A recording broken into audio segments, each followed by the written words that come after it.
Okay, I imagine that is most of us here online. Welcome to the RSA's Fellows Festival Tokyo. My name is Jess Robson, and as I mentioned earlier, I will be hosting the online sort of event today. And in Tokyo, they are having a brief moment of networking before the talk begins. So I thought I would spend some time facilitating that same networking here with you as well. So I do invite you, wherever you're joining from, to share your name, what it is you do, and where you're joining from in the chat, because it'd be lovely to connect with all of you here as well. For those of you who perhaps are not fellows or have not been to an RSA event before, I will give a brief bit of context about who we are here and what we are doing. So, the RSA stands for the Royal Society of the Arts, Manufacturing and Commerce. And we are a organisation of over 31,000 fellows who have been coming together since 1754 to help people, places and planet to flourish in harmony. Now, the theme of this year's Fellows Festival is connection, but the RSA is helping to facilitate connection 365 days per year. The idea at the RSA is that people, place, and planet are all interlinked. And when we start to work on one of these areas, we end up having an impact and a ripple effect on the others as well. Now, the RSA has been ahead of its time since its inception, 271 years ago. For example, we were welcoming women right from day one to become fellows.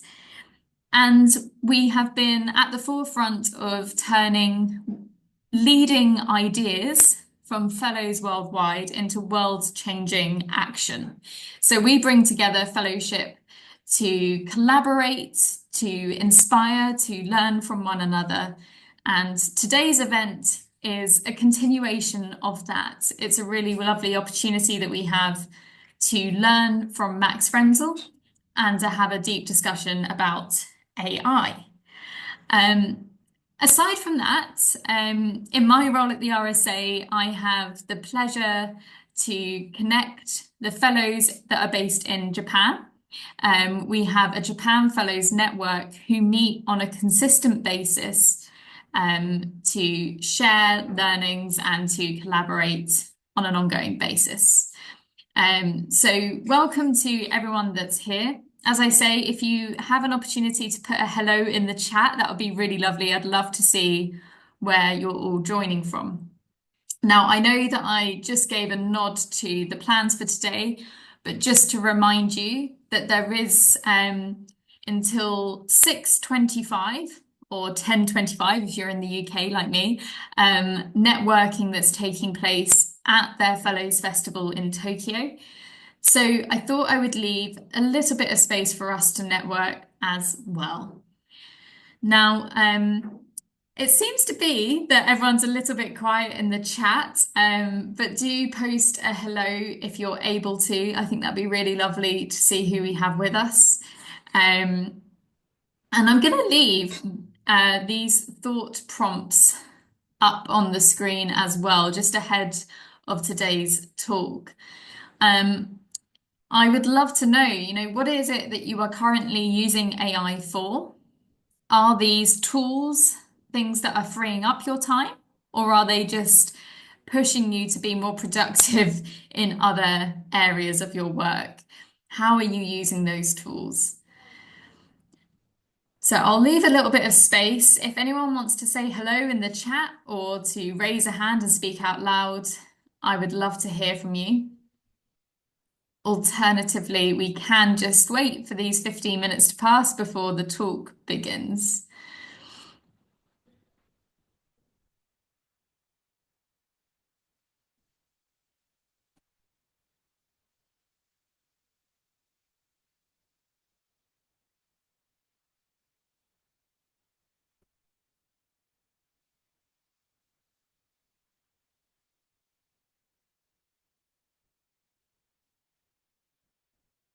So everyone is either unable to speak or isn't in a position where they can contribute over the chat,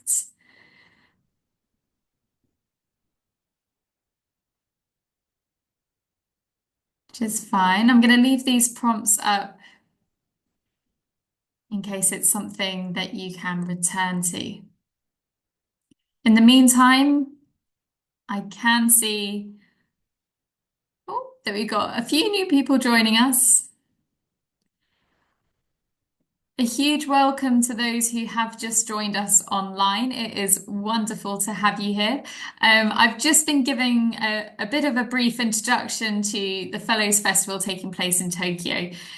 We do have 15 minutes before the talk actually begins. The fellows and attendees of the Fellows Festival in Tokyo are having networking in person. So we have that opportunity to do the same thing here as well.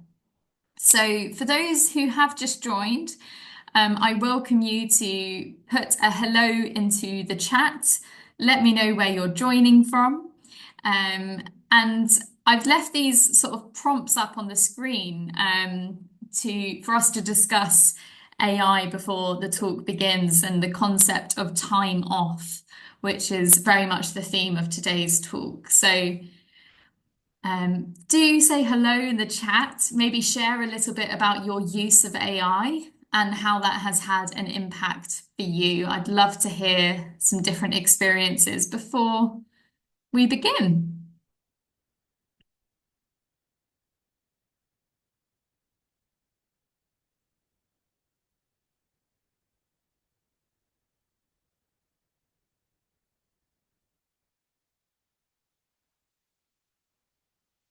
Hello to Aya. I hope I'm pronouncing that okay. And hello to Naomi. Lovely to have you both with me. Um, yeah, we're just waiting until 25 past 6 or 25 past 10, depending if you're in Japan or in the UK.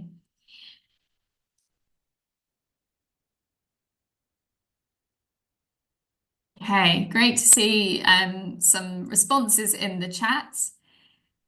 Using AI for drafts of customer support emails. Fantastic. Now, is that freeing up your time for time off, or is that making you more productive with your work? I'd love to sort of see how this has an impact. More work, yes. I think this talk is going to be super fascinating in helping us all sort of contemplate our relationship with work and our relationship with taking time off. Um, I am super intrigued to hear what Max has to share. Using AI for making documents, it helps us a lot. Hey, fantastic. I'm curious, does that mean that you have more time to yourself as a result?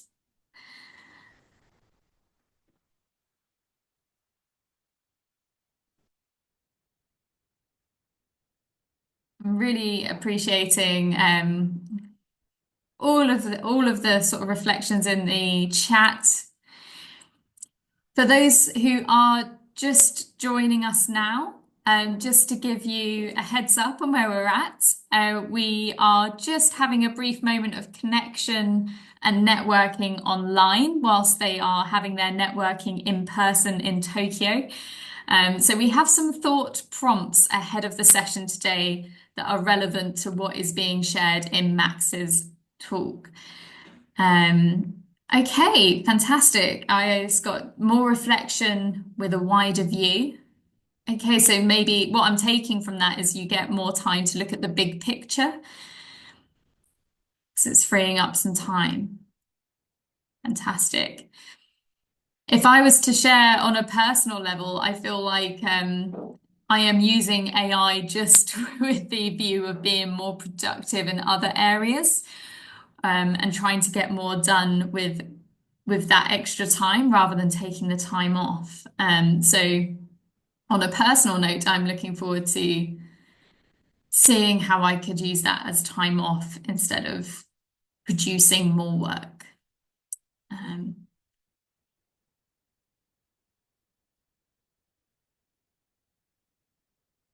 Thank you so much, everyone, for contributing so far. Hi, Jess, just jumping in to say hello from Osaka down here. Oh, hello, Tanya. It's lovely to have you here. Yeah, we have some time to network before the session begins. To those attending here who are new to the RSA or who have not met Tanya, Tanya is one of our community leaders for the RSA Japan Fellows Network. So it's really wonderful to have you here, Tanya. Tanya led a wonderful Fellows Festival this past Saturday in Osaka, which was beautiful and also on the theme of connection. Yeah, Um, yeah, it's I'll leave it wonderful to you that, to explain. Yeah. thank you, Jess. Yeah, it's wonderful that we now, for me personally, one of the great things about being able to do that event was I think, the first event the Fellows Network has organized in Kansai. So everything till now has been in Kanto, basically Tokyo. So it's wonderful that now for this Fellows Festival, we have two contributions, one from Osaka and one from Tokyo. So it's lovely to be here. Just looking through. Hello, Maria, if you can hear me. Nice to see you. Hello, Aya. Nice to meet you. I don't think we've met before, have we? Nice to meet you. It's So yeah, we've great got. having so many with us. Mm. So I'm sorry, I barged in the middle of the conversation. We were already delving into the topic of AI and the effect on our Yeah, lives. Is that right? absolutely. I thought it would be nice whilst they are having their in-person networking that we could maybe think about how this topic relates to our own lives and our own workload. Um, so, Tanya, since I've got you on the spot, are you currently using AI to support you with your work?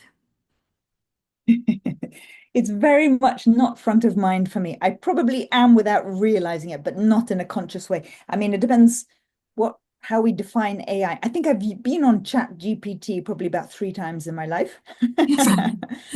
Um, so apart from, the obvious kind of apps on your Yeah. phone and things like that, I'm really not using it. And for anyone I don't know, my work is in theatre, but specifically physical theatre. So AI, so far, as far as I know, is really not relevant in the creation of work, but for sort of, as it were, administrative stuff, I'm sure it will become more and more relevant. Yeah, Um, absolutely. And there might be ways that you hadn't considered that you could be using mm, AI that would yeah, streamline certain things, maybe that, like you yes, say, administrative side. yeah, I hope Um, so. Yeah. Productive. I'm just looking at your slide. What does productive mean in an age where AI can do so much? Well, for me, productive means essentially making shows, mm, um, making theatre performances. And I, yes, I sort of assume that part of being productive in the creative context involves being lost and stuck.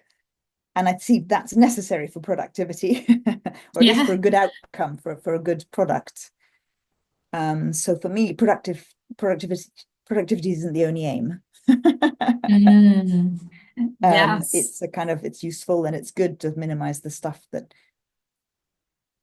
uh, isn't core. Yeah. But maybe I've got a limited view understanding of it. What does it mean to you, Jess?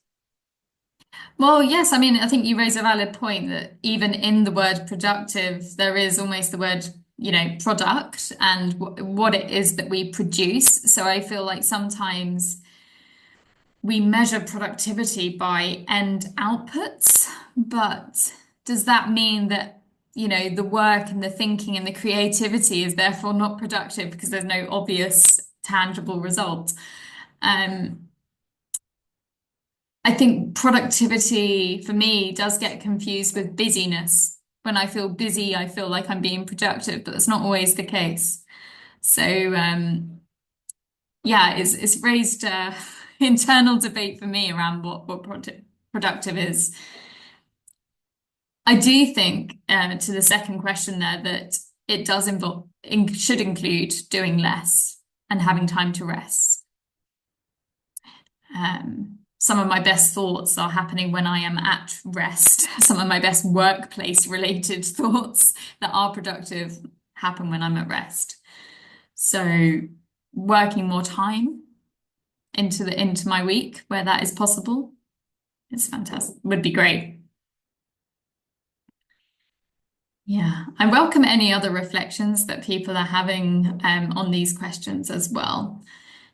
We have just 6 minutes before the talk begins, and I appreciate all of your patience in waiting whilst that is the case.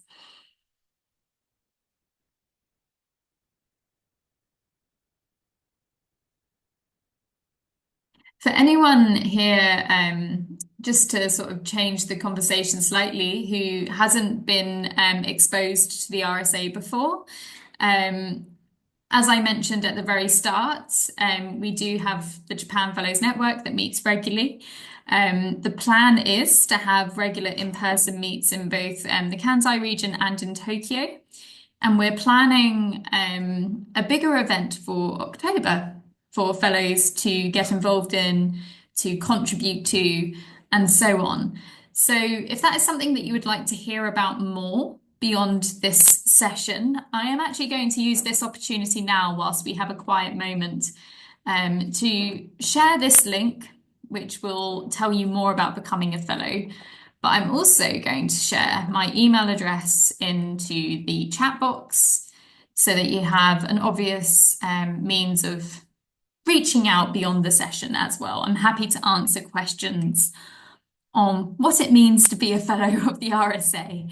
The website will tell you a lot, but a one-to-one talk can sometimes be very helpful. For those of you who join before Saturday, you will get to take advantage of this discount that we have, which will waive the joining fee and also give you 20% off the fellowship fee. So do make a note of that if it interests you, even if you want to return to it later this week. It's a really good offer and doesn't come about very often at the RSA. We also have priority access to the World Expo for fellows as well, which is really exciting. The RSA has been heavily involved with contributing to the expo with speakers and talks. So it's a really exciting year for RSA Japan. And that would be amazing to have your input to that as well. Okay, I think for the remaining 3 minutes, everyone, I will go back to our holding slide. Oh, it looks like Maria is coming back online, which is very exciting, which means that the talk is almost due to begin. So I'll stop sharing my slide so that Maria is able to share with us Max Frenzel and Christian Schmidt, who will be hosting our talk for today.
They want to hear us already, so.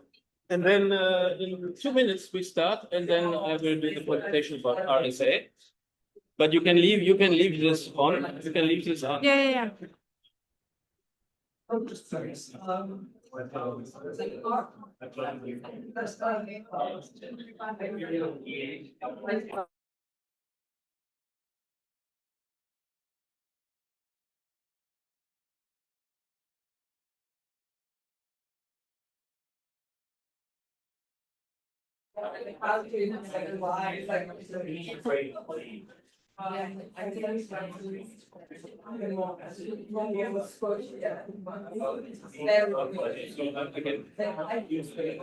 Initial presentation.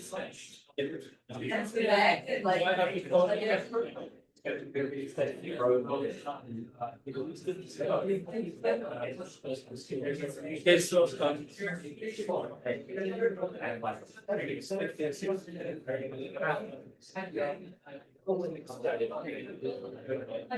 okay, yeah, I think if everybody would like to sit down, of course, sitting down, but we will start soon. In 30 seconds, maybe. So, yeah, welcome to the Royal Society for the Encouragement of Arts, Manufactures and Commerce. I will have a short introduction. Before I do that, I want to ask one question. We would like to have maybe a dinner after everything is finished here. And if you want to join, raise your hand now. 1, 2, 3, 4, 5, 6, 7, 8, 8. 8 people? 8 people, okay. The other thing, you understand how it works with the drinks, right? So I don't need to explain. Good. What else? Okay, maybe you can switch to the other presentation. Does anybody know the RSA already? Does anybody know? Yes, one person. And of course, there are also RSA Japan fellowship members here, so you can also ask them. And there are these pamphlets. Yuki, can you give me one of the pamphlets here? You see? Pamphlet その RSA のやつ。もし、すいません。Okay, we prepare discount ticket for the RSA membership. You can get 20% discount for the membership fee and no fee for the registration. So if you have interest, please come to the desk. Thank you. And then, yeah, I will. So today, time off with Max Frenzel. He's waiting for being called soon. And before we do that, I will say a few words. RSA, I already pronounced it, what it means, Royal Society for the Encouragement of Arts, Manufactures and Commerce. So it's a very complicated title. Yeah. Right, here it's again, we unite people and ideas to resolve the challenges of our time. And maybe we have a lot of challenges, right? More challenges than for a long time, I would say. Good. Vision, purpose, so a world where everyone is able to participate in creating a better future. So it's similar to the United Nations. Where nobody is left behind, basically. Uniting people and ideas to resolve the challenge. It's repetition. We are a global community of problem solvers. So if you're interested in solving problems instead of creating problems, then you are right here. So next, discover what difference you can make in the world, and maybe join us with special 20% off coupon code. So yeah. And William Shipley, he was a visionary, and he himself was an artist and a painter, and he actually created this movement in 1754, and he had given artists home of residence, and He had also been the first prime minister of England, I think. At that time, I don't know if UK already existed, but maybe somebody else knows. Okay. So who knows anybody on this slide? They are all former or current RSA members. Do you recognize somebody? Maybe can somebody raise his hand? Maybe no. Nobody. Yeah. Yeah. Okay. Yeah. He had his 99th birthday recently, and he is actually also the founder of the Earthshot Prize. Have you heard about Earthshot Prize? It's the biggest environmental award on the planet, and I'm very honored to be one of the nominators. So if you have a game-changing idea, I can actually know. We can. There are other. Maybe you might know this guy here. Physicist. This guy, maybe. No. Oh, okay. Maybe this one. Benjamin Franklin. Yes. Also a physicist, Madame Curie. She was like, I mean, breakthrough ideas, and Nelson Mandela, Karl Marx, by the way, also. So people who have changed paradigms and society, they have been with RSA. And maybe today we have new members who will also change the course of time and history. So you can participate. That's the idea, basically. Next one. Yeah, you can join us. So let's co-create a better tomorrow. And now we have our celebrated best-selling author, Max Frenzel. He's also, actually, we are not British, we are German. But there's some relation between England and the English royal family and Germany. Maybe some people might know that. So yeah, Max, let's. Thanks for having me as part of the RSA event.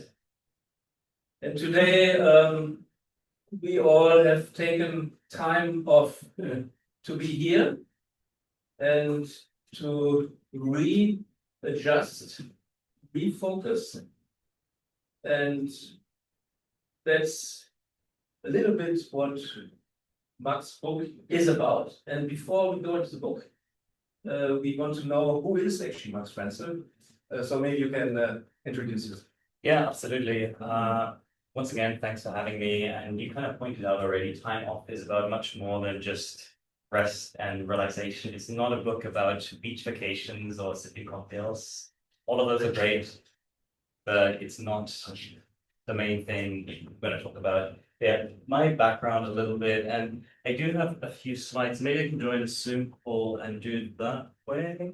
It's not super important that we're going to see these slides, but they might just give a little bit of visuals to catch on as well. If I can share. Maria, can you unshare the slide? Yeah.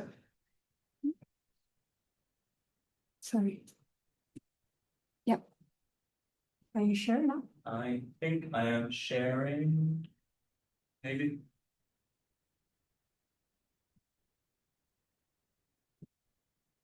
Says I'm sharing. We can just first of all do without presentation sharing. Yeah, and start the conversation because yeah. So maybe you tell us a little bit about what brought you to Tokyo. Exactly. And, so my backstory, as Christian mentioned, we're both Germans, but I actually spent quite a bit of time in the UK. I did a PhD at Imperial College in London. So my background is in quantum physics. There were a few physicists on the list earlier. So I'm actually quite familiar with the RSA from my time in London as well. It's definitely got a presence there. And I came to Japan quite randomly, to be honest. It was an email sent around by the physics department saying, hey, there's a research position at Tokyo University, just a 3-month position. Tokyo sounds interesting. So I applied and got to Tokyo, got to Todai. And I loved Tokyo so much that more than 10 years later, I'm still here in Japan. So those 3 months turned into eventually 10 years. I did go back in between briefly. But for more than 10 years now, I have been working in AI actually. So I switched from academia, physics research to AI and to more kind of applied work in a sense. And during that time, so about 2 years after leaving academia, joining AI startups, I was traveling through Japan. Maybe some of you know this Seishin Juhachikipu. It's this ticket for only local trains. You're not allowed to ride Shinkansen or anything. It's just local trains. I just took this very slow trip through Tohoku. And I still remember I was sitting in a ryokan somewhere in Yamagata, looking out over the mountains. And that moment it hit me that never in my life had I been more busy, but at the same time less productive. So I was kind of like, wait, something's wrong here. I'm more and more busy than I ever was before, but at the same time, I'm not creative, I'm not productive. What's wrong? And that's kind of started this trajectory for me of trying to unravel what's actually happening, right? Why was I more creative, more productive when I was actually doing less?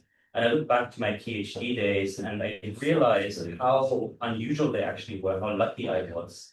I essentially had a 3-year deadline to write my thesis, but I was a theoretical physicist. So I didn't need to be in the lab or anything. Also, my professors were super relaxed and lenient. Like I could literally leave the country for a few weeks without asking anyone or telling anyone. I could drop my research for days, and if I just didn't feel in the spirit or like didn't feel inspired, I could drop it. But when I came back to it, I was always very inspired and the work just flowed. I didn't realize how unusual that was at the time, but later on, I realized that actually this leisurely way of working, switching between completely time off and kind of going off on creative side projects, doing music, doing whatever it might be, actually fueled my time on. And that's what I was missing later on when I was in the startup culture, in the grind. And that's what eventually led to me writing the book. And I started writing about the topic essentially. Oh, okay, we've got some slides. Right. So what you see here is actually from my PhD days. I wrote my PhD thesis on a small Greek island. So Syros, beautiful, highly recommended. But speak to most PhD students, they tell you how miserable writing their thesis was. I was having a great time on Greek island, writing maybe 2, 3, at most 4 hours a day, but it was highly productive that time.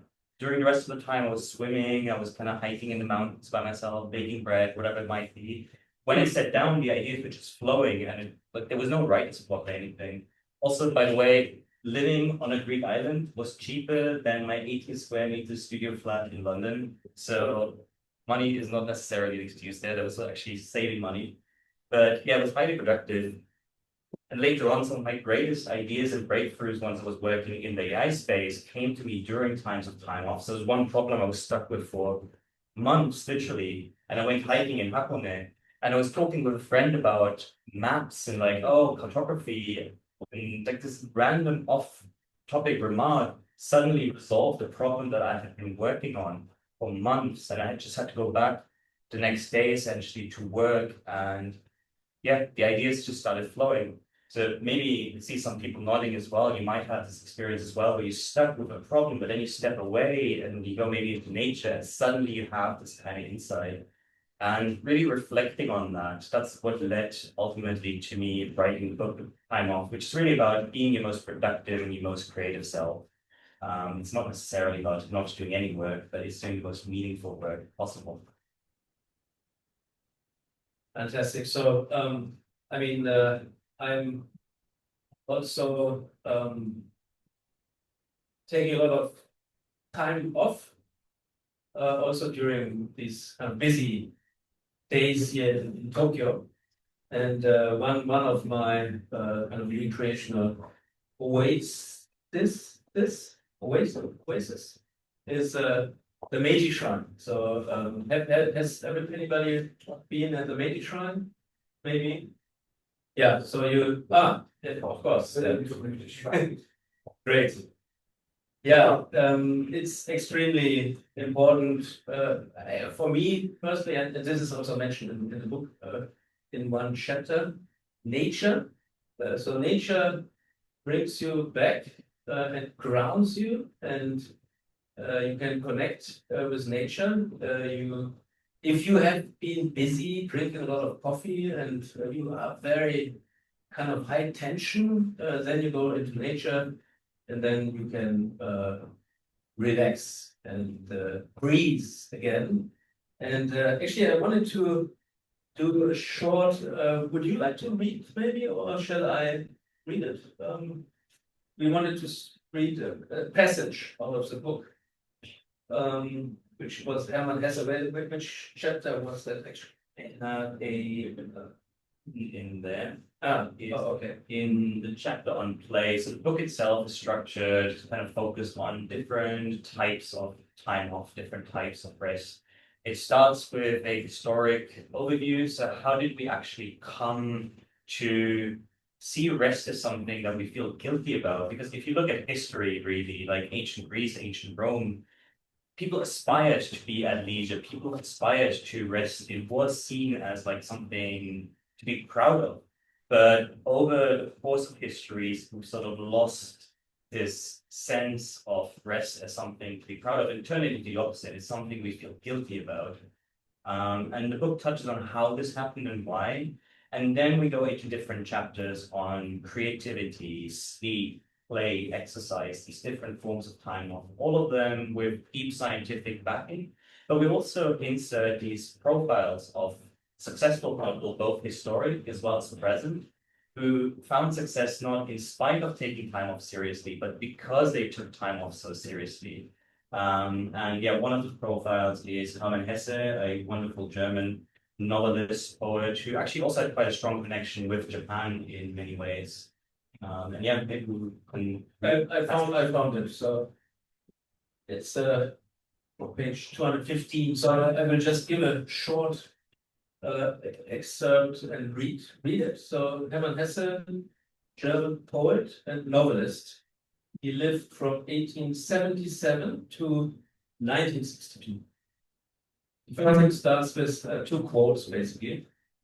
The high value put upon every minute of time, the idea of hurry as the most important objective of living, is unquestionable the most dangerous enemy of joy.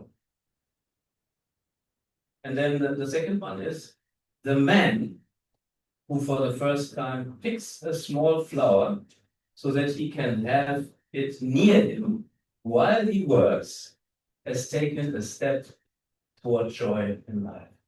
So from now on, if you have a working space, pick a flower and put it maybe on your desk.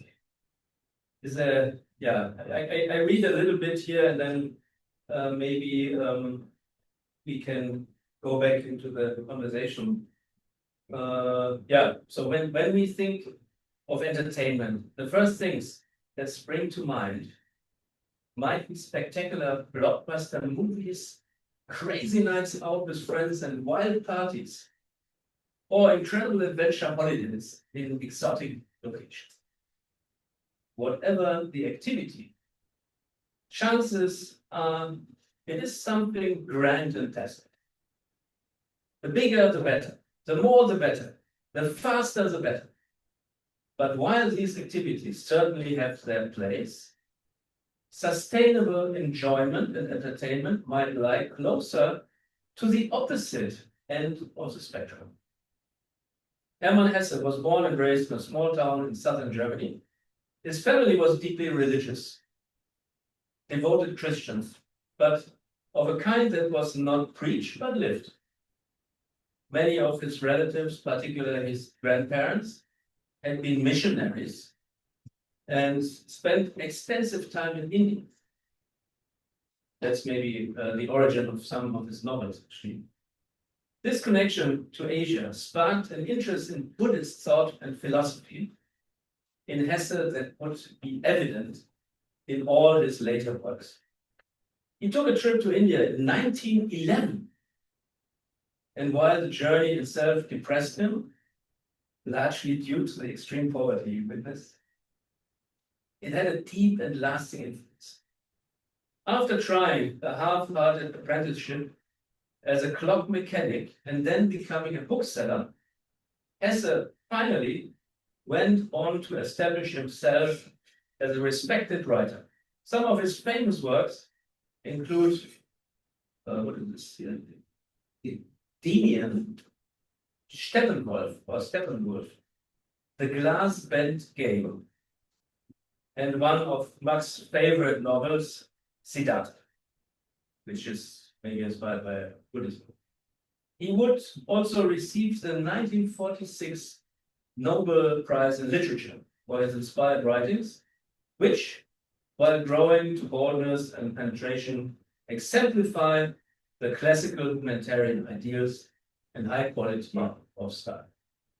This, I will stop here and give back to Max, and he can elaborate a little bit. First, why did you quote, and what did you like about Siddhartha, and who else? What else can you find in the book here? Yeah, thanks for reading this. I think the Hesse profile, I think it's around 40 profiles in the book. The Hesse one is one of my favorites. And one thing that in the beginning of this paragraph he starts touching on, but there's more later on, is a lot of us think, when we think about time off, about the big things that we need, like a long vacation. We want to go on a 2-week plus trip, and it needs to be amazing. But Hesse was actually saying, these are great, but if you can't enjoy the simple things, the little moments, you're just going to come back out of this 2-week trip and be even more exhausted, kind of like hate even more what you're doing. So he was this proponent for this, what we call time of microdosing, right? You need to start enjoying the little things. Like if you just have a minute of time, look out the window, don't go on your phone, don't do whatever, just actually take a moment to appreciate the little flower or whatever you see out the window. If you can't enjoy these little things, the bigger things don't actually really have the impact that they should. So that's why I enjoyed the Hesse profile. And maybe another interesting phrase that we bring up in this is this idea of JOMO. Maybe everyone knows FOMO, the fear of missing out, especially right now. That's a very, very common thing. I work in AI, and every day feels like there's so much happening. I can't keep up, so I have this constant FOMO. But JOMO is the joy of missing out. So actually appreciate, no, I don't need to know about this. Like you guys deal with it. I'm going to be relaxed, I'm going to be calm, and I'm just going to focus on the things that actually matter. So that was another thing I really enjoyed about the Hesse profile. We have, around 40 profiles in the book, from historic figures all the way back to ancient Greece. Actually, we have some Greek gods in there. One other profile I really like is on the gods Kairos and Chronos, both representing time. Chronos is literally clock time, like seconds ticking on your clock, calendar invites, your alarm clock waking you up in the morning. Kairos is also representing time, but it's the kind of quality of time. Like time flies very differently if you're in a hopefully inspiring session like this compared to, I don't know, being at the dentist's office or something, right? These feel very different, and that's the difference between Kairos and Chronos, and hopefully we can all experience a bit more Kairos time. And then it goes all the way to modern entrepreneurs, modern people working in AI. So we really have the full spectrum of people covered. And one of the key concepts in the book is this idea of a rest ethic. We all know what a work ethic is. We all pride ourselves in our work ethic. And it's great. A good work ethic is really important. But we need to balance that with a good rest ethic. And actually, everyone's rest ethic kind of looks different, right? So deliberately in the book, some of the things are actually contradictory. We want people to try for themselves what works for you and kind of mix and match from the different practices from what other people found successful and kind of make it your own. And maybe actually it's a quick exercise to get to this idea of a rest ethic. Sorry, it's the wrong direction. So to kind of explain this concept of a rest ethic a little bit more easily, I wanted a little bit of experiment with you. So on the count to 3, I'm going to ask you all to inhale, and from there, please follow my instructions. So don't exhale until I tell you. Okay, ready? 1, 2, 3, and deep inhale. And now hold it. Actually, inhale a bit more. Keep holding. Just a bit longer. Okay, let go.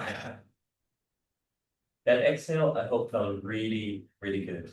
The problem is a lot of us walk through life constantly inhaling, holding, inhaling a bit more. And that's our work ethic. And again, that's great. But the work ethic alone doesn't get us anywhere, or it actually leaves us burned out, right? Like eventually we're going to burn out if we keep holding and inhaling.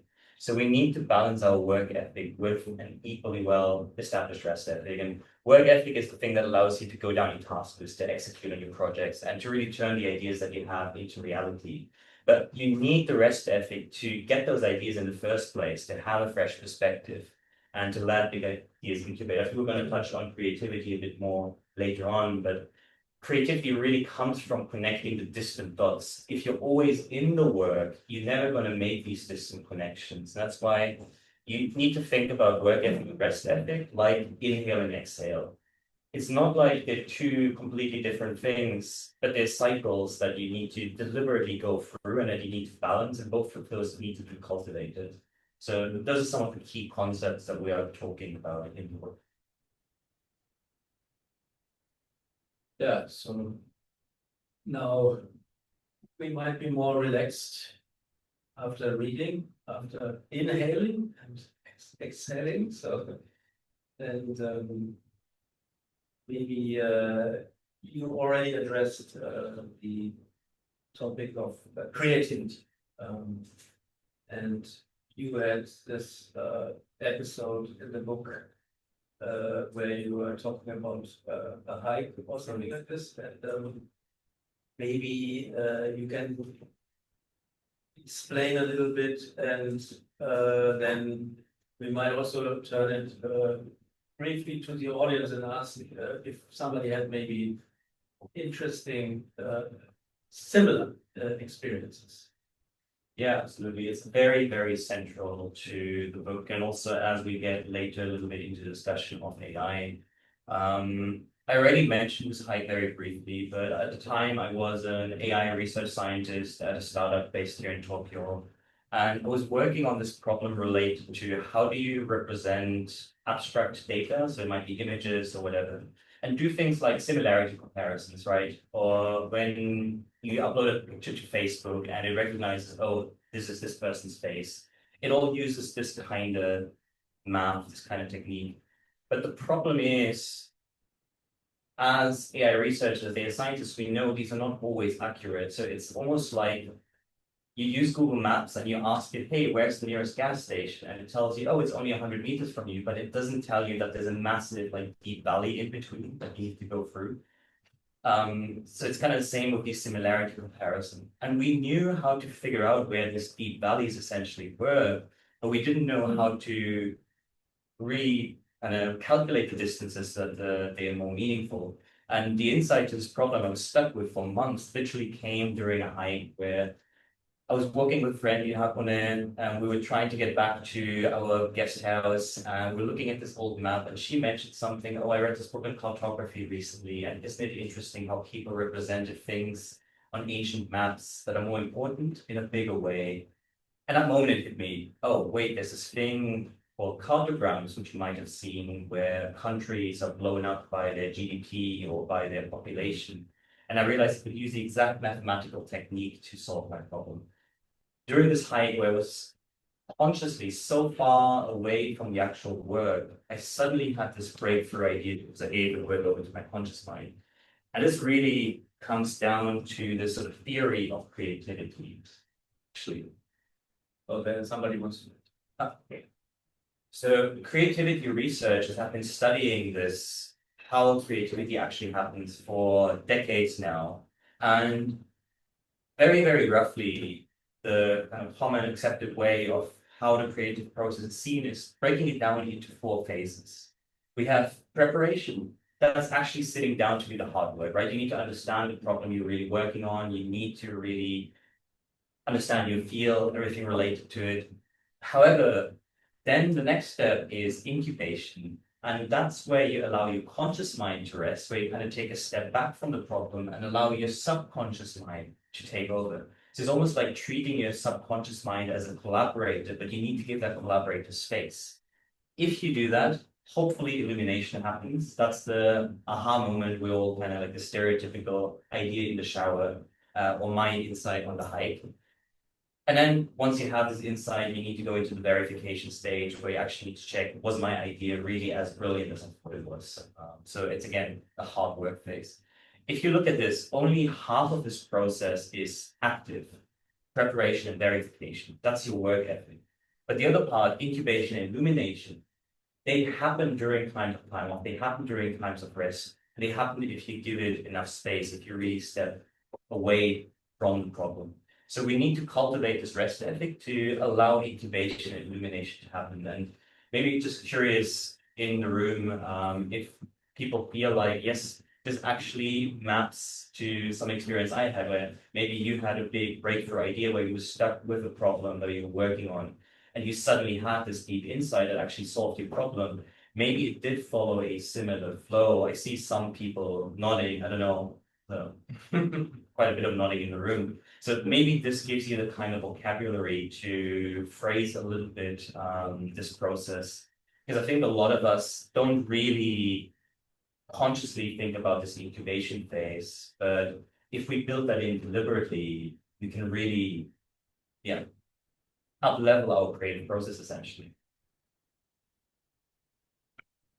Maybe, does anybody know Napoleon Hill? Napoleon Hill, he had written a book called Think and Grow Rich, and also some other books. And he has been, he is called the father of all motivational speakers. Every motivational speaker alive today, including Anthony Robbins and all these people, is actually going back to Napoleon Hill. And what you just described right now, is a very interesting episode in the book, which actually speaks about this incubation process, so that you really go into stillness, and some people actually go into a dark room and close their eyes and stay there. And sometimes, for example, if you would stay there and do also this breathing and meditate, and then after that you come out, you have, like you said, with your unconscious mind, which you could also describe as, I mean, in a spiritual way, some people say source, some people say God, some people say infinite knowledge, or the universe, or whatever. So you could basically maybe connect to something which is not necessarily based only on knowledge. And this is actually one of my favorite quotes. Albert Einstein, he said, imagination is greater than knowledge. And knowledge is data, knowledge is everything from the past, but imagination is limitless. So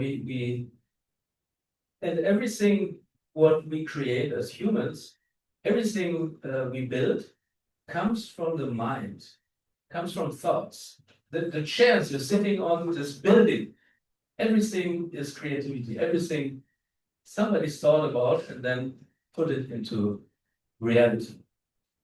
Yeah, so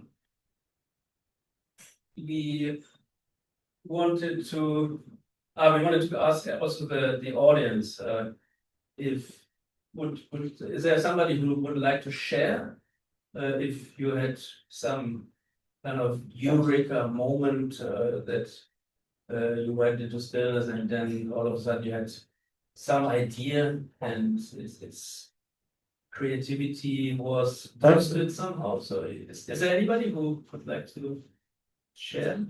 No? Okay, yeah, so you wanna, Yeah, I can just talk, man. okay, yes, Yeah. I mean, mine's not like a mind-blowing, like, eureka thing, but I write a lot, just like for fun and as a hobby. But I like also frequently get writer's block, and so I guess my version of incubation is I like going on walks, like that's like my go-to thing. And usually like the idea or like the key insight that like will connect or weave together all the threads that I want to weave together will come like when I'm not actually writing, going on a walk or something. So that's like a frequent case for me where I think this process goes down. Thanks for sharing. I think walking is something that actually comes up in several profiles in the book. Through literally the centuries, people found quite a bit of insights through walking, literally walking away from the problem. But then once you come back to the problem, you have a lot of the insights that we look for, connecting those threads that you're working on. Maybe we can unshare now the presentation. Or did you want to show something else? No, maybe one thing we haven't touched on, which is very related actually, and maybe just giving a bit more vocabulary as well, right? A lot of us think about, when we think about rest, it's literally just relaxation. But again, researchers actually break this down and say that good rest is much more than relaxation. Relaxation is one of the 4 key components, but the other two are really other 3 are really critical. So they are control, mastery, and detachment. Relaxation is the obvious one, right? But control, you want to be in control of what's going on, especially if your life is busy and there's a lot of stuff going on in your work that you maybe can't control. Having this control in your free time really helps you in that sense. There's also a component of mastery. So if you think about a lot of leisure times, for example, in the sports, right? Like if you put up playing an instrument is another great form of rest. It's actually something very active. But you have this element of trying to master a craft, or whether it's cooking, playing an instrument, sports. This is just about the right skill level, or kind of pushing your skill to be engaged and to level up. And that really leads into the 4th one, which is detachment, right? Being able to let fully go of the problems you're working on. Rest is not proper rest if you're lying on the beach, but you're constantly thinking about the problems you're actually struggling with, then you're not resting well. So if you can combine these 4, that's when you get the really big values of rest. That's where the really good incubation is happening as well. So maybe just for yourself, take a inventory of the things you like to do in your leisure time, your hobbies, and see which ones hit all of those 4 components. As I must repeat once again, the first principle of all actions is leisure. Aristotle, as we say, the Greek philosopher. Yes. Maybe he has said this. We don't know. Because we could not record. We could not.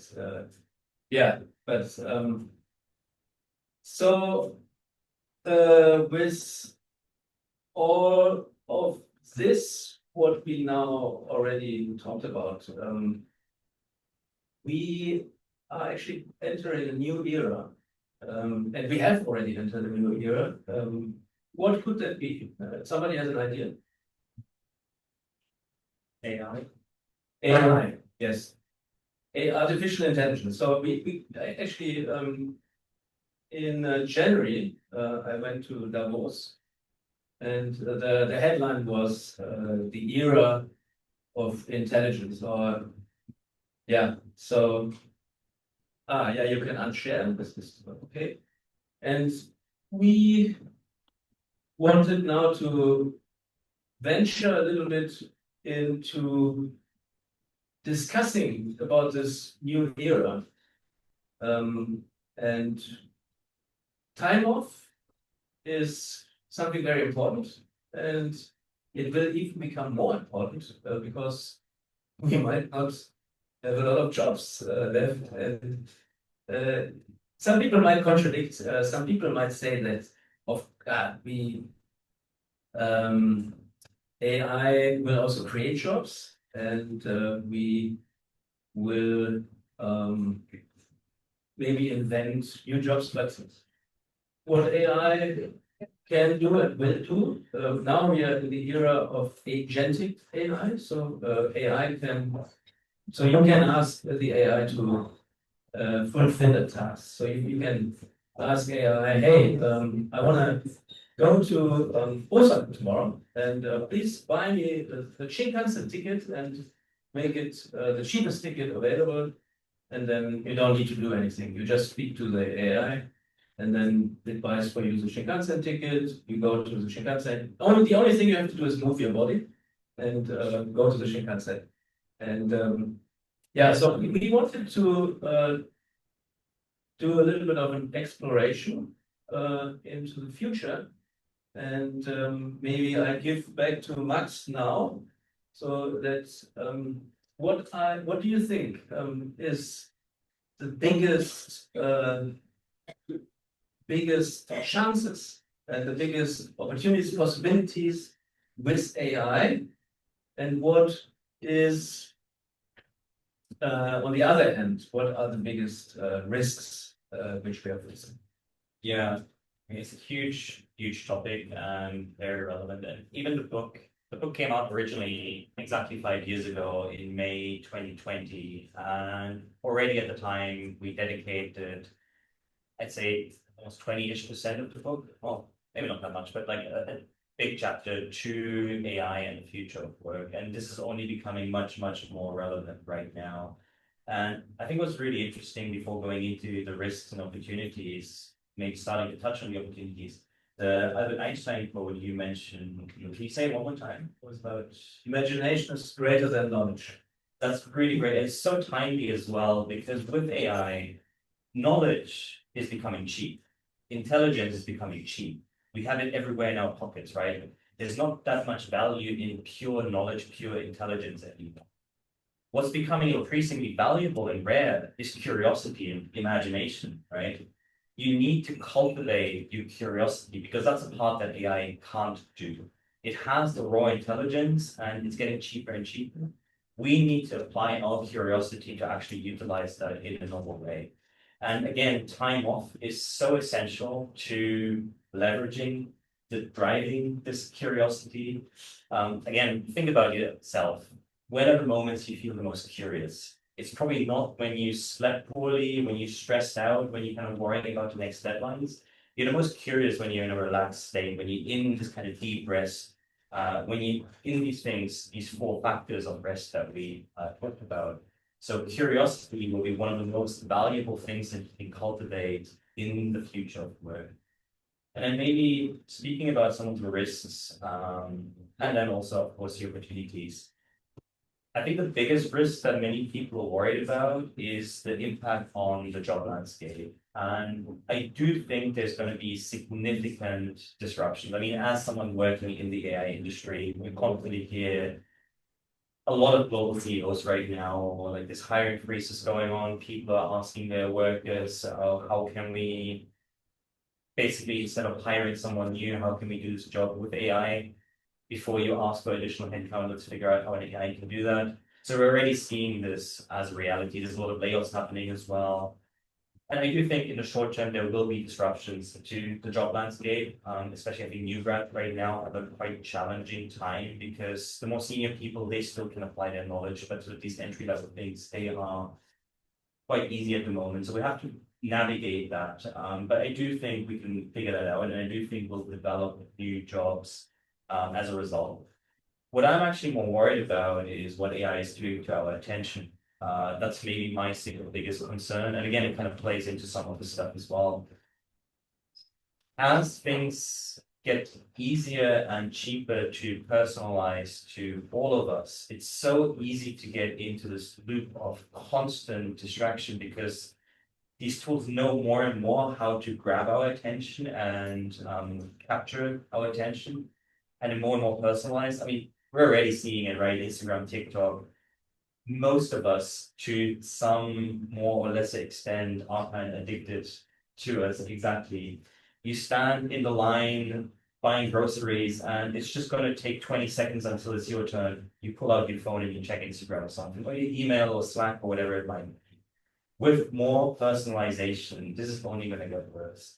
And we're going to live in this world where every single one of us has this like hyper addictive stream, like dedicated purely to us.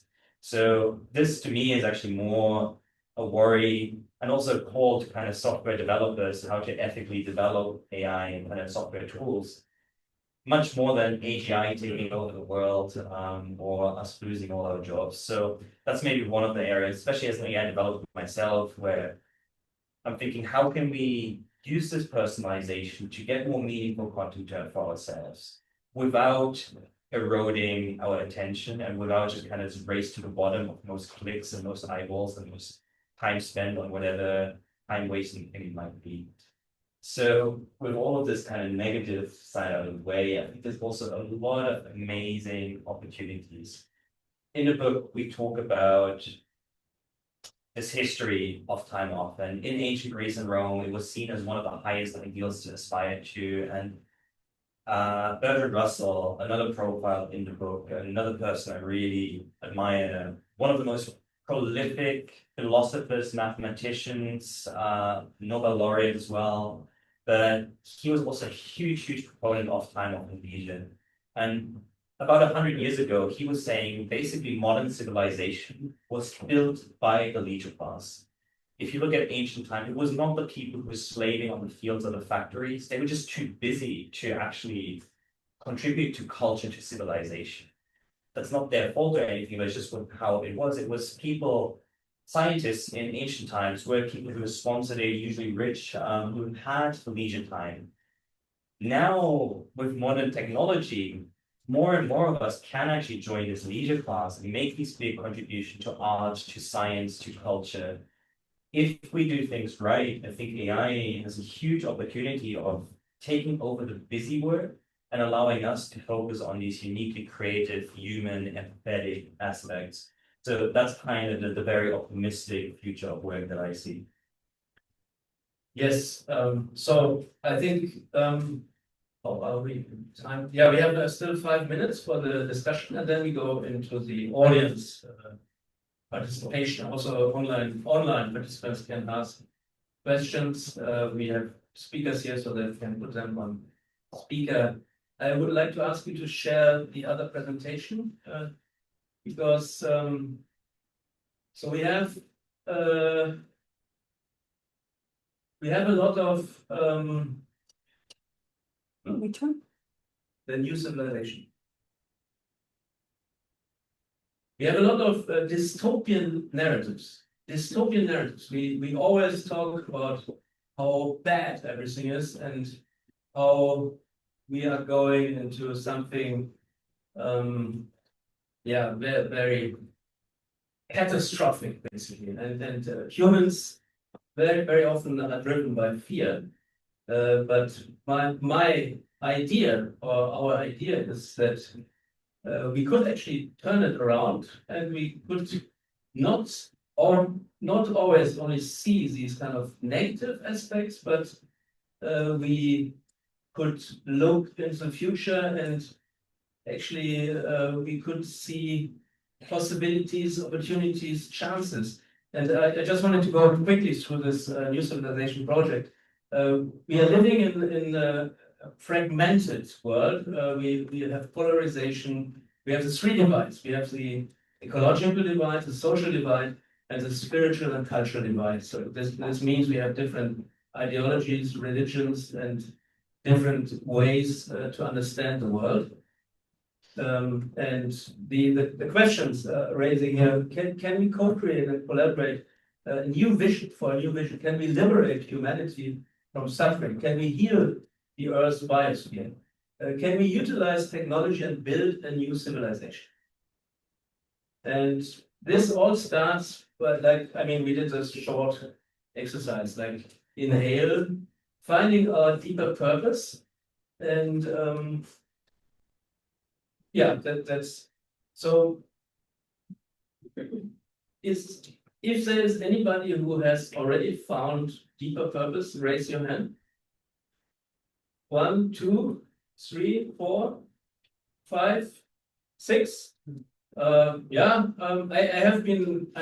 I have been looking a long time for finding my deeper purpose, but I think I'm still looking. I'm still seeking, but I'm on the right path. I think so. It's a good thing. So next one. So the idea is to look at this new civilization from a very diverse perspective, so that we have interdisciplinary panel. We have not only business people, not only AI specialists, not only artists, but all of them. So we puzzle together a new society where we can be we can live into this new era of intelligence where knowledge is cheap, but creativity, curiosity, and all these kind of things will actually create a new opportunity. So what do we co-create a manifesto for a new civilization? A future in which humans, nature, and AI thrive and flourish in harmony. When I said this, somebody said, yeah, humans and nature is not separate, of course. But we have separated ourselves a little bit from nature, so we have to bring it together again. And we have to build cities which are ecological. We have to build solutions which are driven by nature and not by fossil fuels and destruction. We have so building a legacy for the generations to come. If you can call it a cathedral project in the medieval ages, people were building cathedrals basically, and it was beyond the lifetime of a person. So the cathedral project is now to create something which can last into the future and can create. We had this exercise last week at the Sustainable City Summit. We had a Buddhist monk, Shohei Matsumoto. He was speaking about being a good ancestor. And we did this kind of meditation. So we imagined, first of all, a small dot. And the small dot is all the people living right now. It's 8 billion people. Then we also imagined a much larger dot underneath, which symbolizes all the people who have been living so far, which are our ancestors. And then we took the leap into the future and pictured a gigantic bubble which symbolizes all the other people who will live in the future. So that's creating a new civilization. And yeah, so I made this presentation for Davos actually, and we had the round table, and I had this as a crazy idea first of all, and I didn't even know if I can find the space because it's crazily expensive to get this.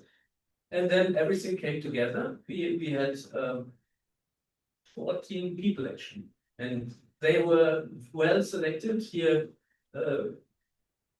Professor Wesley Bosky is here in the audience, and his boss, basically from Jindal University, is the number one private university in India. He was also on the table, and Shohei Matsumoto, the Buddhist monk, was also on the table. We had artists, we had biologists, we had 2 AI specialists. One of them, a beautiful lady who also was at what is called the House of Lords in England, and she had a presentation about AI to these lords, basically. And they didn't understand very much. But, yeah, so be part of a new narrative, and the new narrative doesn't need to be negative. It can be positive. Next. So yeah, I mean this was some potential participants, and some of them we had, some we didn't. Yeah, so we wanted to have it basically diverse. Next one. And after Davos, what we basically do now, spread it out over the whole world. So if you want to become part of the New Civilization project, you can go on our website. First of all, register your email address, and then we can be in touch. And everybody who wants to create a roundtable about New Civilization can do that. And it should be diverse and should try to go into positive direction without, of course, forgetting about all the risks and disadvantages. Anyway, yeah, so this is where you can contact us, and I hope, yeah, it's almost on time. So now I think we can. You want to have a closing statement, maybe? I just want to hope that all of you in a room, I guess, came to the session with an interest in the topic of time off. So I think you're already at the forefront of like this movement of building a rest ethic, and you probably also had an interest in AI or concerned about AI. So I think again, coming back to this Einstein quote and really about this topic of curiosity in a future where intelligence is achieved, cultivate your curiosity, cultivate your rest ethic to develop this curiosity and to really leverage it.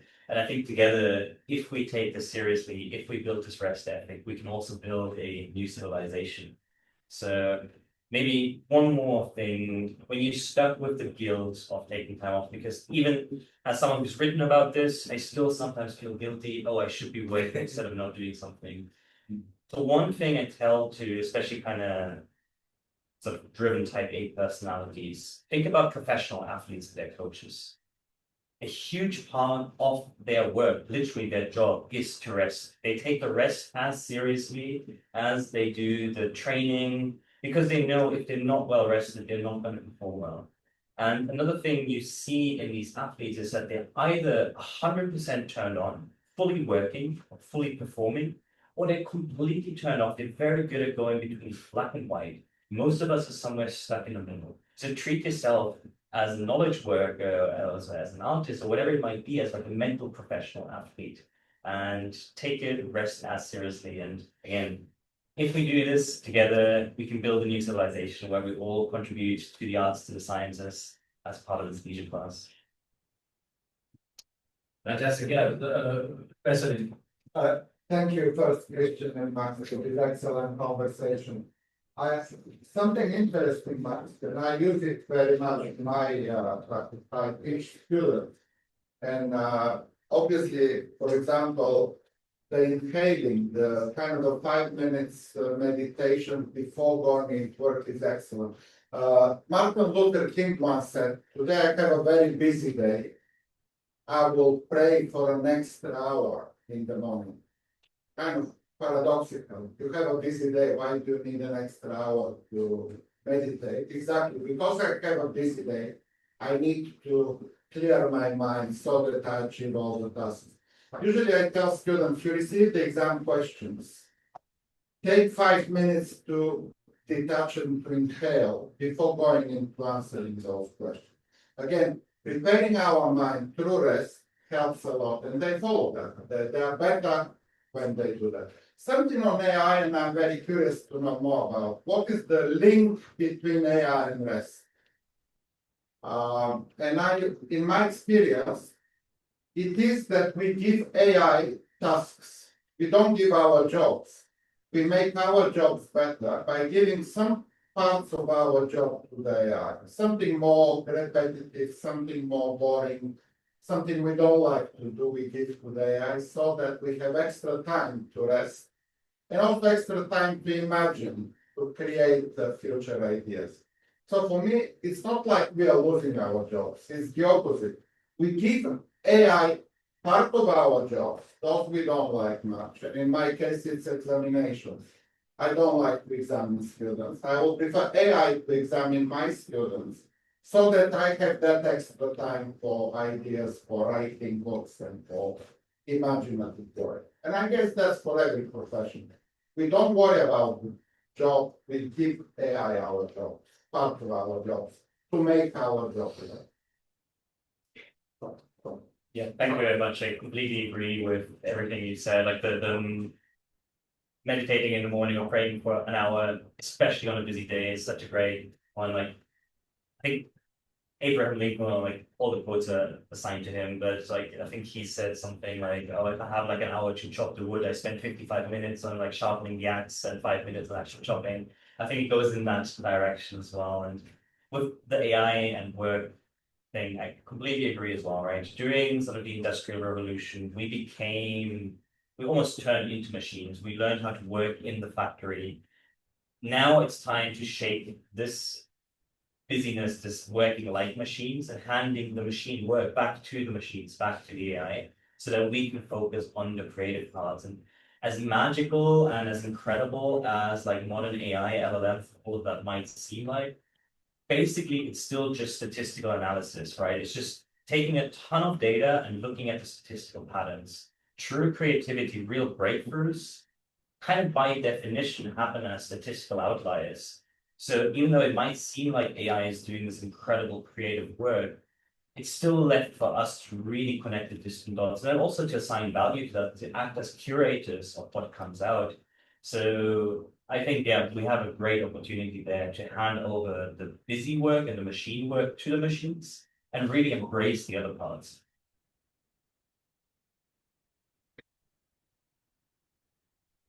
More question? Yeah.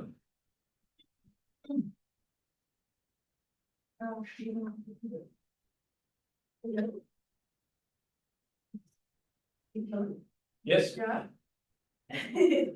And my name is Jessica, and such an interesting topic nowadays, time off, very good. And meanwhile you were talking, I was trying to just clarify my mind, because nowadays it's pretty difficult to just have clear enough, right? Because and I was thinking about how beautiful time, and Bird just described the problem of time nowadays.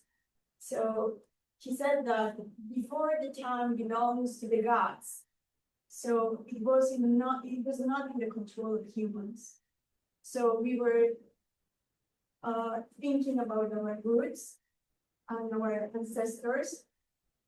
To the time just belonged to them. When the humans started in the industrialization era, they give the time to humans. And in that moment, the productivity born. And in that moment, capitalism just come here. And nowadays, with the AI and all the internet and connections, time is not linear anymore. So time is fragmented. So meanwhile, we are here. Probably I just gave that task to ChatGPT is working on. So suppose I'm time off, but in reality, I'm not. I'm connected, right? Yes. So that's my first question. And I can't stop thinking about also, I had to write it because I forget it.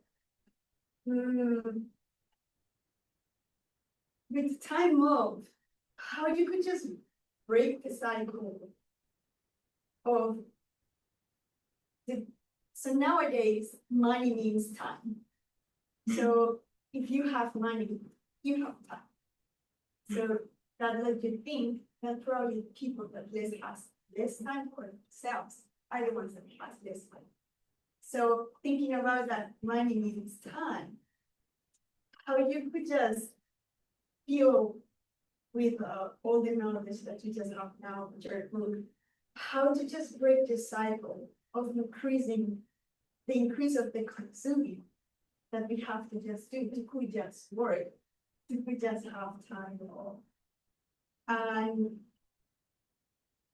do we have some power of that time off? Or of who becomes that power then? I'm thinking about in a new society, we could just do.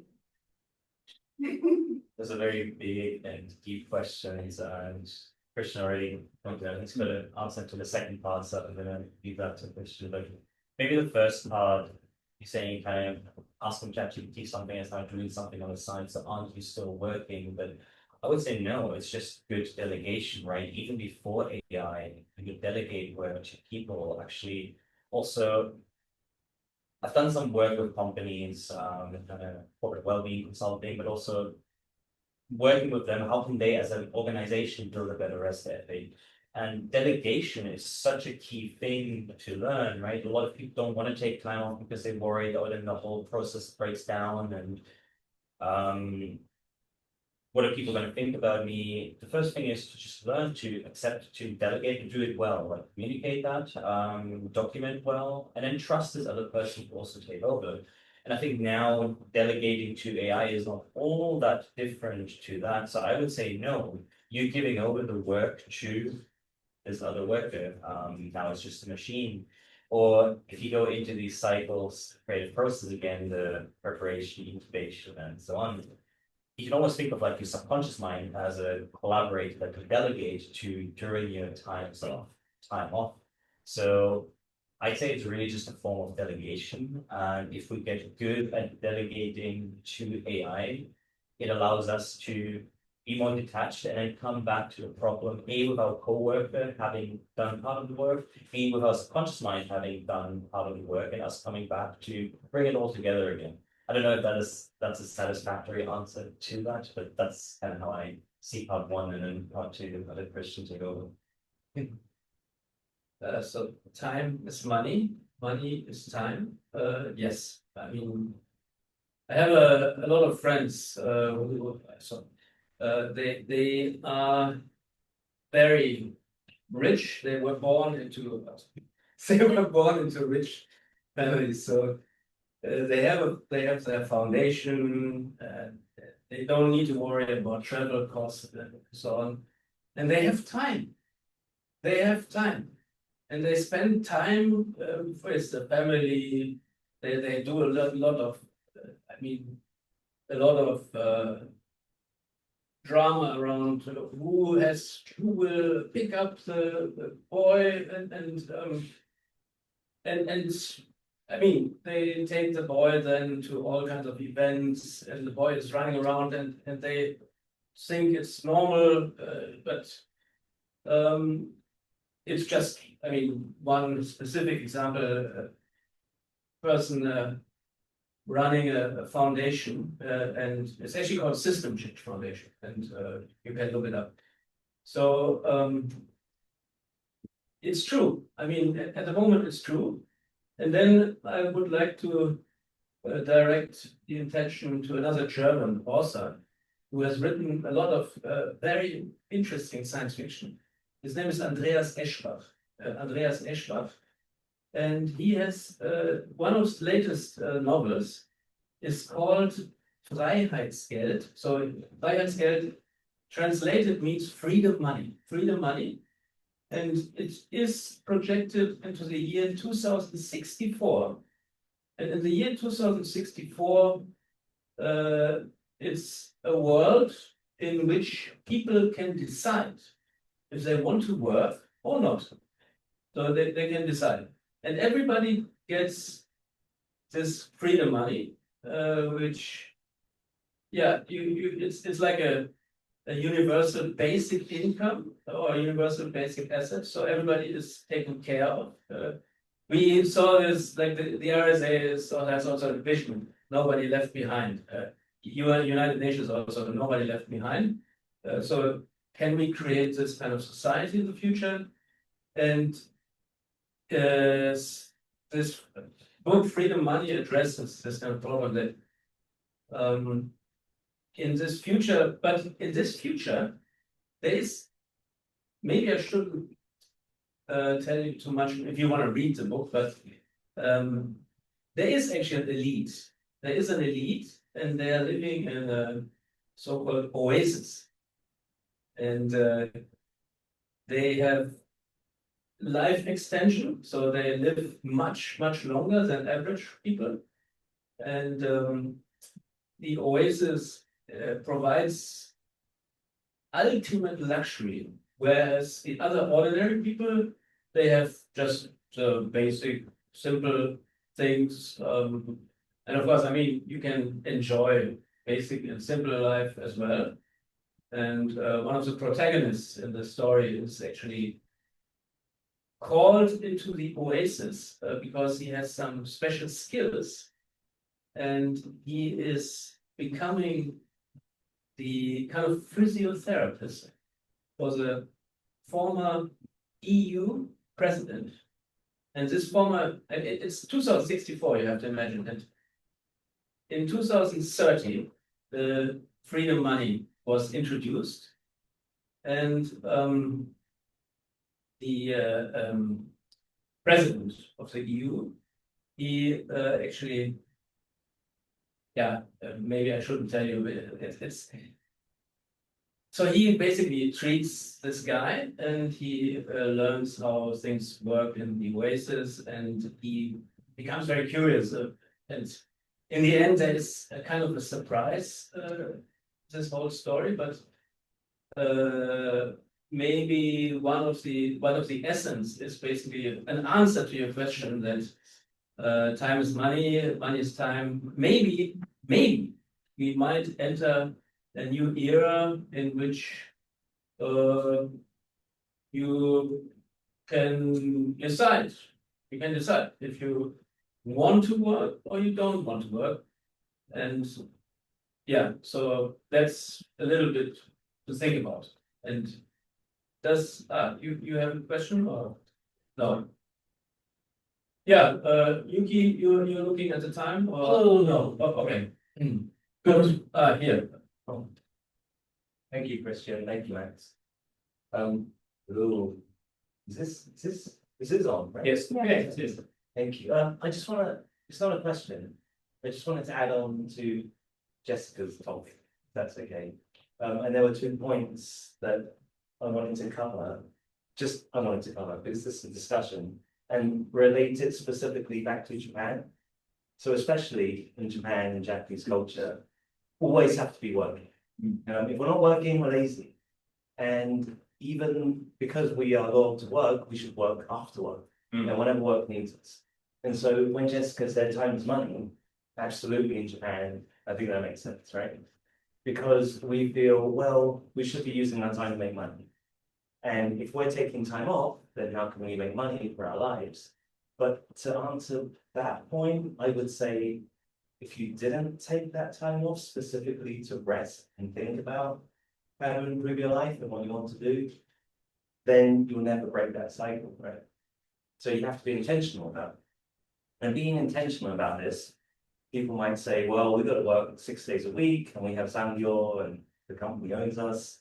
But there's that one day that you have off and you have to be really intentional about it. And so when you mention, well, who has the power, who controls our freedom and our time now, it absolutely is yourself. And even if you only have that one day off, like as Max said, being really intentional about how you rest and how you use that time to generate ideas and how you use that 1 hour to incubate that idea to improve your life so that you can spend and use AI to make more money in shorter time, in a better, more leisurable way, to improve your life, to get more money, is what I would think. And I'm old enough to remember a time when, before mobile phones, before computers, like that was a while ago, free time was kind of given to us because you finish work, you go home, no one can touch you. They had to ring you at home or they had to write you a letter. It took days, there was no email, no smartphone, no Slack, nothing.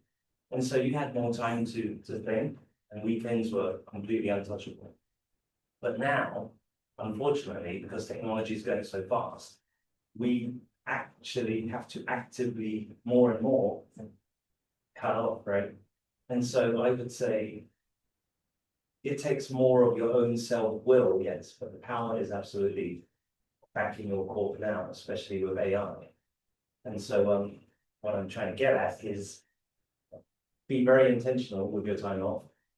Yes, time is money, but if you want to have more time to have more money or have more leisure, you absolutely have to take back control yourself, using all the tools that you can, using all of your time off really intentionally to better your position so that you can have more time, more leisure, more help to help more people. And that's what I would add to that. Like that's a bit. Completely agree, and you stress intentionality so much, and I think that's such an important topic. And that's kind of what rest ethic really means, right? Work ethic. You schedule your meetings, you protect your meetings. You should do the same with your time off, even if it's not a lot of time off you have. Be intentional about it, protect it. And it's also interesting you mentioned Japan and time and money. There's some statistics in the book. I don't remember the exact numbers, but it was around 3% of Japan's GDP. Huge amount, more than I think that's spent on education, definitely more than spent on military, is lost due to sleep deprivation in Japan. Just the lack of sleep is costing Japan 3% of GDP.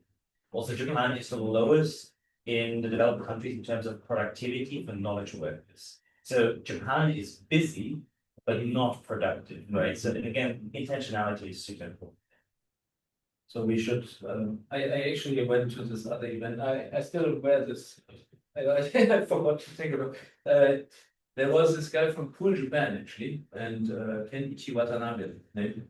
And I think maybe we can teach him to make time of cool. And yeah, anyway, more question, yeah. Yeah,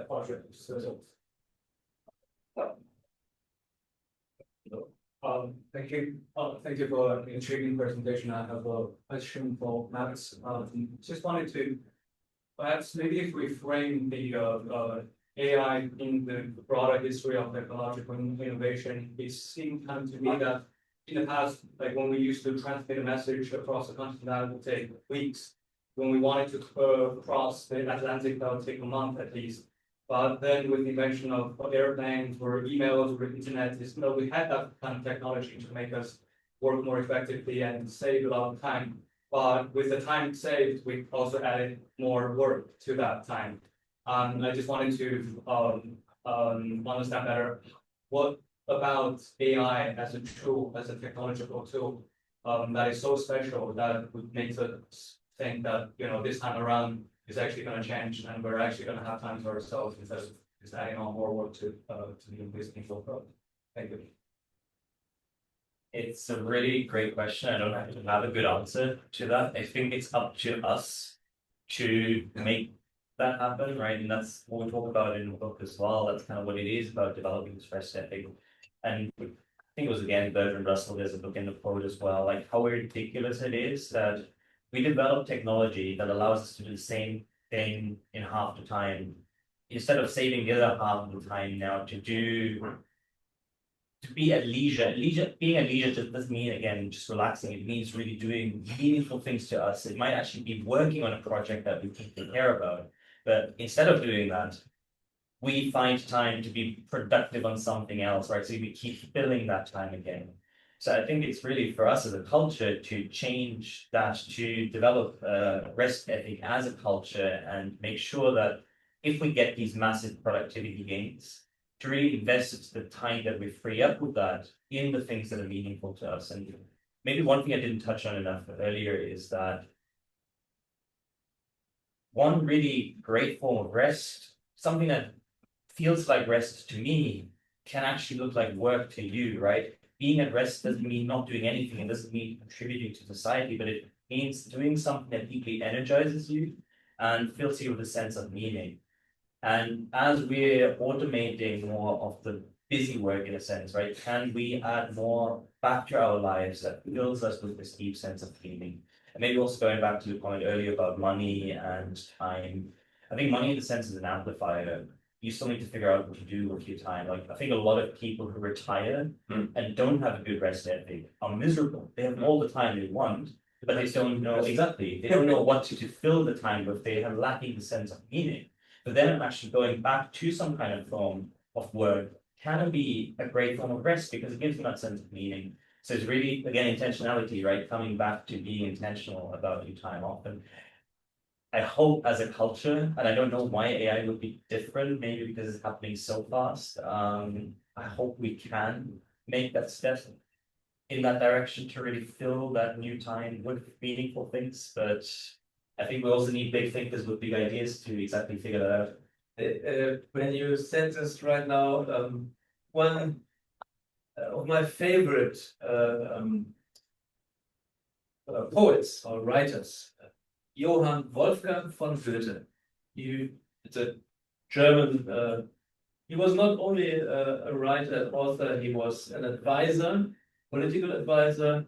He was a biologist. He was a musician, and you could actually. I rediscovered this concept of the universal scholar. The universal scholar is somebody who is really living.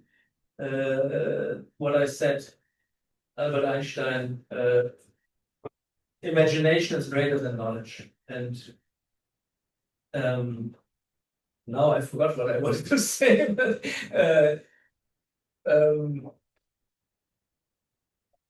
so we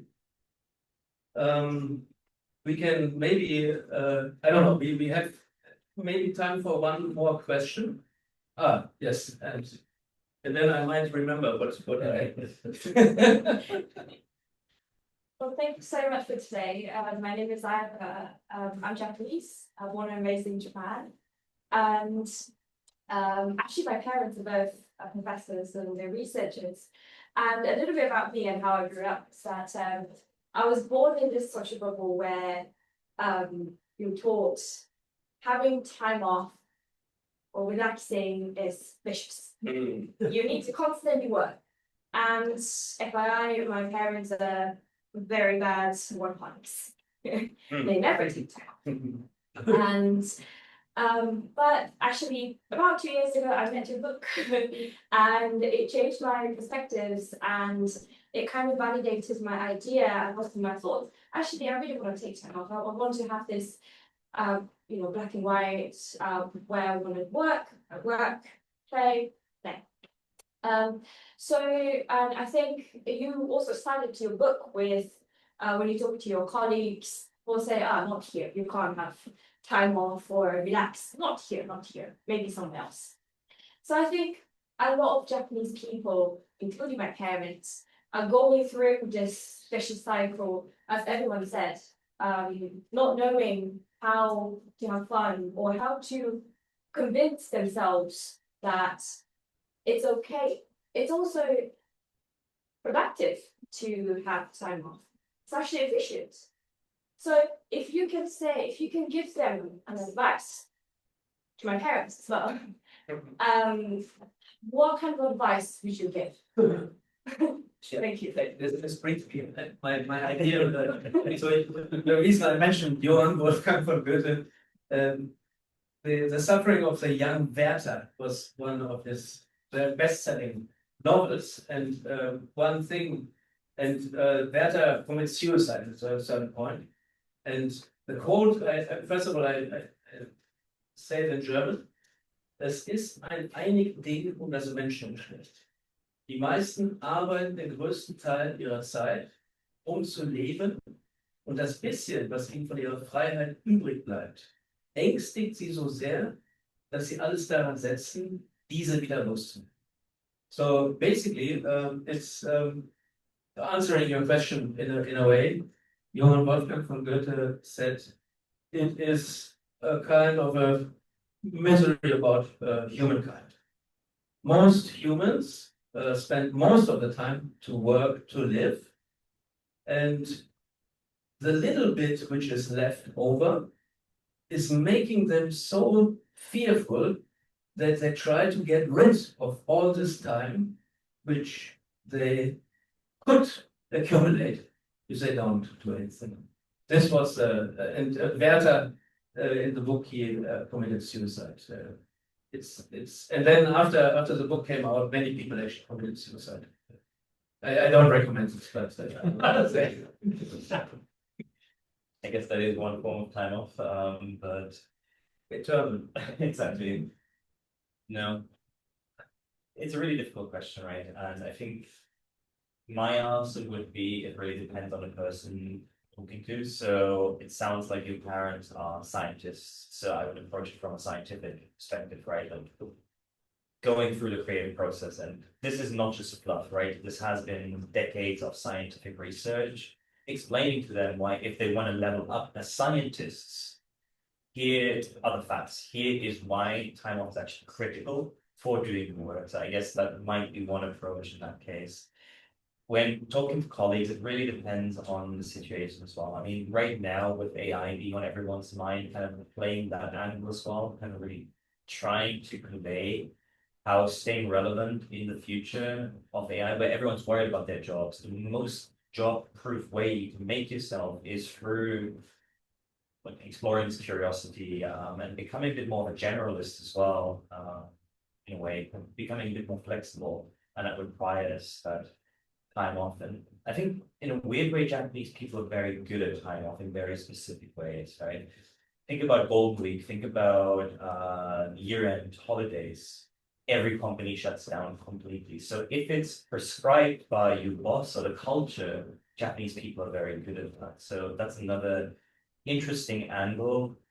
And honestly, I'd just say start as small as possible, try and build in these little pockets with those people, and then try and expand it from there. I wish I had a do this and it'll fix everything, but I've not found that answer yet. So if you find it, please let me know. We can write the next book about that. No. Okay, so yeah, we can continue the discussion over networking and drinks, right? We go over to the other place, or yeah. So and there's a bar where you can get online. No comment. No comments. No Okay, question. and Jess, you wanted to say something, maybe? Just a really big thank you. Really fascinating discussion. It's given me a lot of food for thought when I'm thinking about, my own use of AI, but also what I can see, well, what I believe to be rest as well. Sometimes even my rest time I try and make productive. So yes, I feel like I could have some better downtime. So thank you so much to everyone who's attended in person and online. It's been wonderful to see the discussion that's unfolded, and I wish you all the best with the rest of your networking and time together. Thank you very much also to the online audience for joining, and thanks Jess for also helping to promote the event. And I think we should do it more frequently. And the Impact Hub here is also a very nice location. Maybe we can use it again. So thanks everybody, and let's have a drink.